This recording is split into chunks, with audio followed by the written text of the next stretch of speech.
Al setembre del 2011, el PEN Internacional va aprovar per unanimitat el Manifest de Girona en defensa dels drets lingüístics. El PEN Català, que ha fet seva aquesta causa des del 1922, ja ha recollit la traducció d'aquell text en més de 70 idiomes. En ell es proclama un dret humà fonamental, que totes les comunitats tenen el dret de defensar i de promoure la seva llengua.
Yo soy ciudadano de la isla Mauricio. Es una pequeña república independiente donde se practica por lo menos 3 idiomas cada día. Cada persona sabe hablar en 3 idiomas.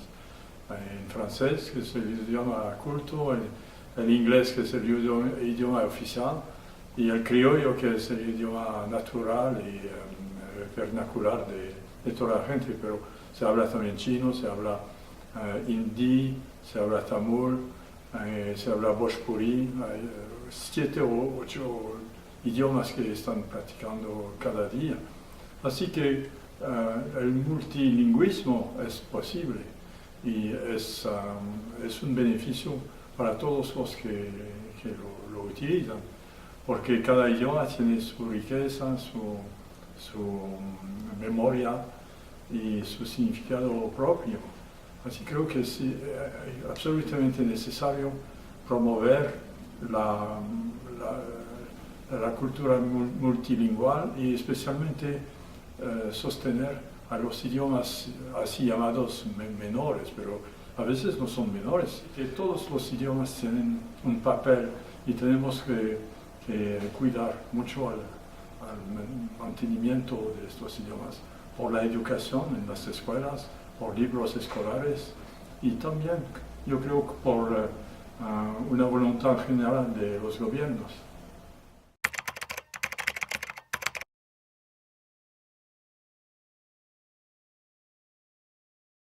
Well, you know, I was born in Canada, and I was brought up, funnily enough, in an army family, which meant these army bases where, of course, they were mixed, English and French language, and as well there were a whole people from all over.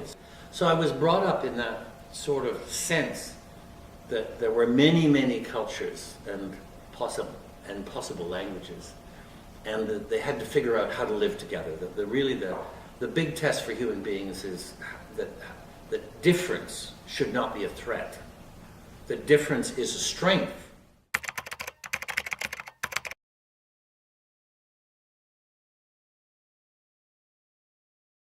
Well, a language is not just noises. It's a repository of cultural wealth, of historical tradition, of community values, and having a language is a very kind of intimate possession. It's part of the core of your nature and your functioning in a society. And so when we talk about a language, we're talking about preserving linguistic rights. We're talking about preserving a rich range of significant aspects of a human being's existence, of the person's place in a community and in a history. which provides kind of a background for our existence. Oral traditions, literature, historical memories, historical myths, all of this is part of human existence. Ceremonies take many different forms, but all connected, all circulating around the language that's our most central possession. Our language is, out of it grows everything else we do.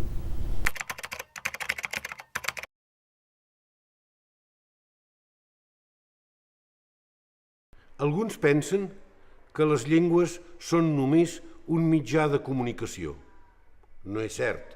Si fos així, amb una sola llengua, que fos un bon mitjà, ja n'hi hauria prou. Les llengües són molt més que això.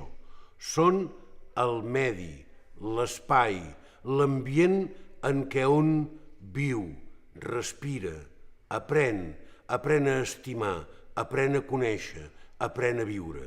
Les llengües són més que un mitjà, són l'ambient de la pròpia vida.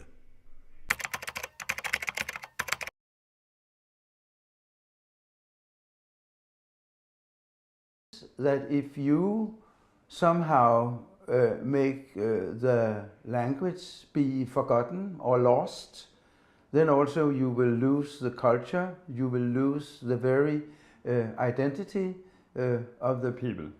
And it has always been used by, if you want to oppress a foreign community, first you oppress the language, maybe you forbid the children to speak their own language at school.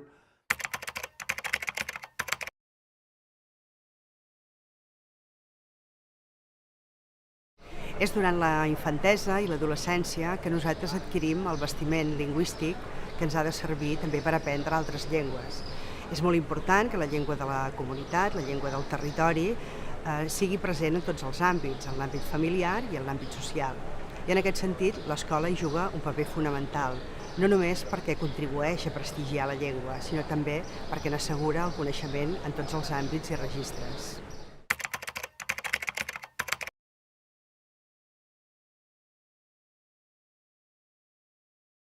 I come from a multilingual community.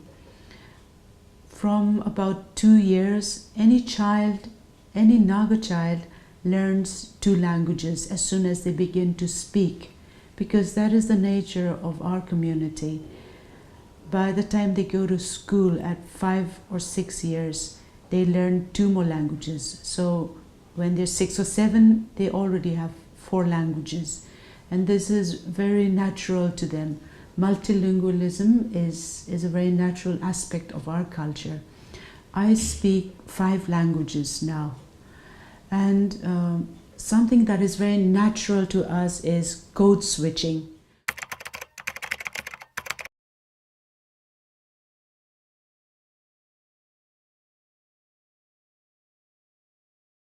Translation is vital for respect and understanding, and it is very important that efforts are to be increased to do this more.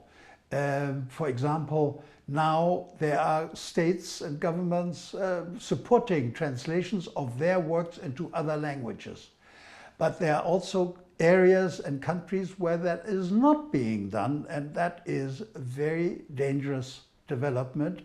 And the Manifesto of Girona should be seen as an encouragement to this historic process, that we learn about each other by being able to read each other, and most often we can only do that through translated works.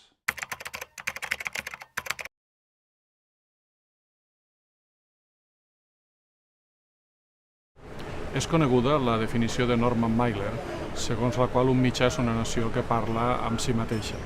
Això ho podríem dir de les llengües. Els mitjans som espais on s'autoreconeixen les llengües, les cultures, les nacions, i per tant, a partir d'ells es pot bastir un diàleg amb les altres llengües, amb les altres cultures, amb les altres nacions. Això val per a qualsevol llengua del món, però és molt especialment important i és una responsabilitat especial per als mitjans en llengües demogràficament reduïdes o minoritzades.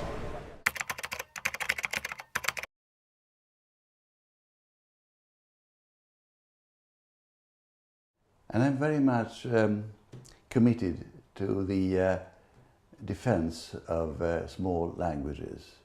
You know, there are a couple of languages, small languages, dying every day, about 5,000 a year, I think. And I should say that Catalan and Swedish, which are about the same size, spoken by some 10 million, are not threatened immediately, but in the long run, we have to defend our languages. And most of what I have to say about the defense of a language is contained in a poem, When a Language Dies, Quan una lingua mor, about the risk for a language.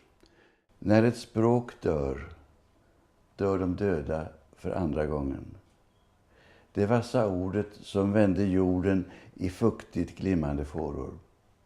Det kantstötta ordet med rykande kaffe. Det blanka, lite flagade ordet som ett ögonblick reflekterade fönstret och den bråkiga almen där ute. Det hemligt doftande ordet som handen sökte sig mot i mörkret under skygga försäkringar. Dessa ord som gav de döda ett liv bortom livet och de levande del i ett större minne har just skrapats bort ur historien. Så många skuggor som skingras.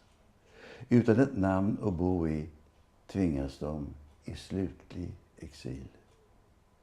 Skylten på den övervuxna stationen heter något på 54 bokstäver som ingen får in i munnen mer. Det kan man stå ut med. Om bara inte alla dessa som dött för andra gången tagit mullens strävhet med sig bort. Grönskan ur lövverket, svalkan ur bäcken. Foten kan plötsligt gå tvärs genom marken. Och ingen vet vad vinden vill oss. Eller varför vi kom hit en gång. Visst hör vi fåglarna i trädet.